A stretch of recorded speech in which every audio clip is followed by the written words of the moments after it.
ಯಾರೋ ಹಾಕಿರೋದು ಯಾರೋ ತೆಗಿಲಿ ಗೊತ್ತಿಲ್ಲ ಮಾತಾಡಿ ಮತ್ತೆ ನಾವು ತೆಗಿಸ್ತೀವಿ ಅಂತ ಹೇಳಿ ನೀವು ಅವ್ರ ಕೈ ಅಧಿಕಾರಿಗಳು ಕಾಯೋದಿಲ್ಲ. ಮಾತಾಡಿ ಸರ್. ಪೊಲೀಸ್ ಸ್ಟೇಷನ್ ಇಟ್ಕೊಂಡು ಸರ್ ನೀವು ಮಾತಾಡೋದೇನಿಲ್ಲ, ಕತೆ ಪಥ ಏನಿಲ್ಲ, ಪೊಲೀಸ್ ತೆಗಿಬೇಕಷ್ಟೇ. ನೀವು ಐಆರ್ ಆಫೀಸರ್ ಹೇಳಿದಾರ, ಐಆರ್ ಆಫೀಸರ್ ಕರೆಯಕ್ಕೆ ಮಾತಾಡೋದ ಕತೆ ಹಿಂದೆ ಏನೈತೆ ಅವ್ರ ಹತ್ರ ಮಾತಾಡಿ ನಮ್ಮ ಹತ್ರ ಅವ್ರು ಹಾಕಬೇಕಾದ್ರೆ ಕೇಳಿದ್ರ ಏನ್ ತಡಿಬೇಕು? ತಡೆಯೋದೇನೈ ಸರ್? ನಿಮ್ಮ ಹತ್ರ ಮಾತಾಡ್ತಾ ಅಧಿಕಾರಿ ನಿಮ್ಮ ಇಲ್ಲಿ ಅವಶ್ಯಕ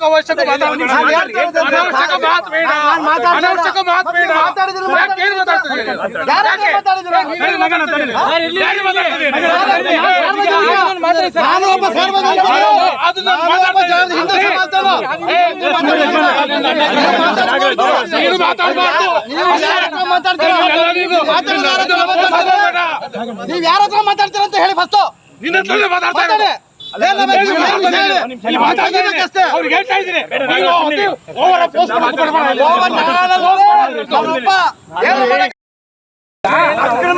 ಹಾಕೊಂಡಿರೋ ಯಾಕೆ ಮಾತಾಡ್ಬೇಕಾಗಿ ನೀನ್ ಯಾಕೆ ಮಾತಾಡ್ಬೇಕು?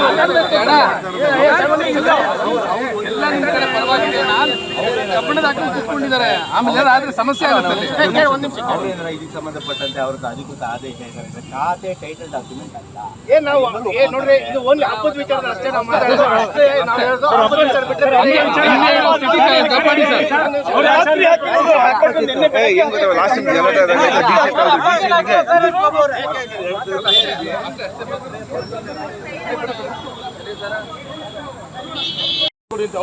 ಅಡ್ಡ ಮಾಡಿಲ್ಲ, ಹೇಳಿಲ್ಲ ಅವ್ರು ಯಾರು, ಅದನ್ನ ಹೇಳಿದಾರೆ ಅವರು. ಅಲ್ಲಿವರೆಗೂ ಸ್ವಲ್ಪ ಸಮಾಧಾನವಾಗಿ ಎಲ್ಲರೂ ಅದು ಮಧ್ಯಾಹ್ನ ಅಂತ ಹೇಳಿದ್ದಾರೆ.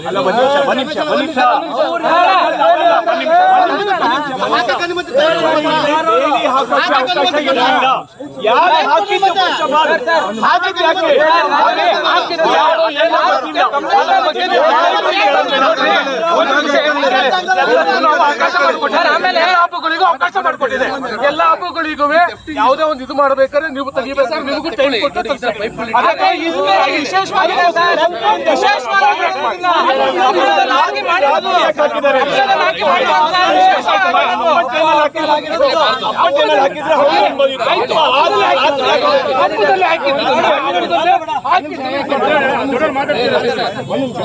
ಆಮೇಲೆ ನೋಡಿ ಸರ್, ವಿಶೇಷವಾಗಿ ಹಾಕಿ ಮಾಡಿದ್ದಾರೆ. ಇದು ಉದ್ದೇಶಪೂರ್ವಕವಾಗಿ ನೋಟಿಸ್ ಮಾಡಿದ್ದೀವಿ. ಅವಕಾಶ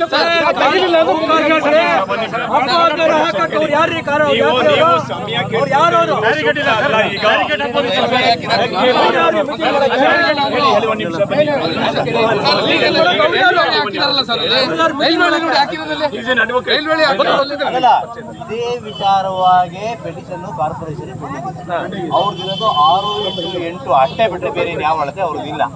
ಈಗ ಖಾತೆ ಅವ್ರು ಮಾಡ್ಕೊಂಡಿದ್ದಾರೆ, ಹೇಳ್ತೀನಿ ಖಾತೆ ಮಾಡ್ಕೊಂಡಿದ್ದಾರೆ. ಕಾರ್ಪೊರೇಷನ್ ಇಂದ ಅವರಿಗೆ ನೋಟಿಸ್ ಕೊಟ್ಟು ಬೇರೆಯಾಗಿ ಡಿಸೈಡ್ ಆಗಬೇಕಾಗಿತ್ತು. ಇಲ್ಲಿ ರೈಟ್ ಟು ಎಂಜಾಯ್ಮೆಂಟ್ ಎಲ್ಲರದ್ದು ಇದೆ. ಇದು ಆ್ಯಕ್ಚುಲಿ ಕಾರ್ಪೊರೇಷನ್ ಜಾಗ ಅಂತಲೇ ಮಾಡಬೇಕು ಅನ್ನೋ ಉದ್ದೇಶಕ್ಕೋಸ್ಕರನೇ ಸಾರ್ವಜನಿಕರು ಅರ್ಜಿ ಕೊಟ್ಟಿದ್ರು, ಅದು ಪೆಂಡಿಂಗ್ ಇತ್ತದು ಅರ್ಜಿ. ಈ ಮಧ್ಯದಲ್ಲಿ ಏನೋ ಒಂದು ಖಾತೆ ಮಾಡ್ಕೊಂಡಿದ್ದಾರೆ. ಇವ್ರು ಗೆಜೆಟ್ ನೋಟಿಫಿಕೇಶನ್ ಪ್ರಕಾರದಲ್ಲಿ ಒಫ್ಬೋರ್ಡಿನ ಜಾಗ ಅನ್ನೋದಾದರೆ ಅದರಲ್ಲಿರೋದೇ ಖಾತೆ 6 × 8 ಅನ್ನೋದು. ಅದು ಅಡಿ ಅಂತೂ ಇಲ್ಲ, ಮೀಟ್ರ್ ಅಂತೂ ಇಲ್ಲ. ಅಲ್ಲಿ ಗೋಡೆ ಏನಿದೆ ಅದಷ್ಟಕ್ಕೆ ಅಳತೆ ಇರೋವಂಥದ್ದು. ಇಷ್ಟು ಜಾಗನ ಅವರು ಮಾಡಿರುವಂಥದ್ದು ಯಾವುದು ಅಧಿಕೃತ ಅಲ್ಲ. ಇದನ್ನು ತೆರವುಗೊಳಿಸೋಣ. ಈಗ ಅವ್ರು ತೆರವುಗೊಳಿಸಿದಾಗ ನಾವು ಚಾಕೋದನ್ನು ಅದು ಕಟ್ಕೊಂಡು ತೆರವುಗೊಳಿಸ್ತೀವಿ.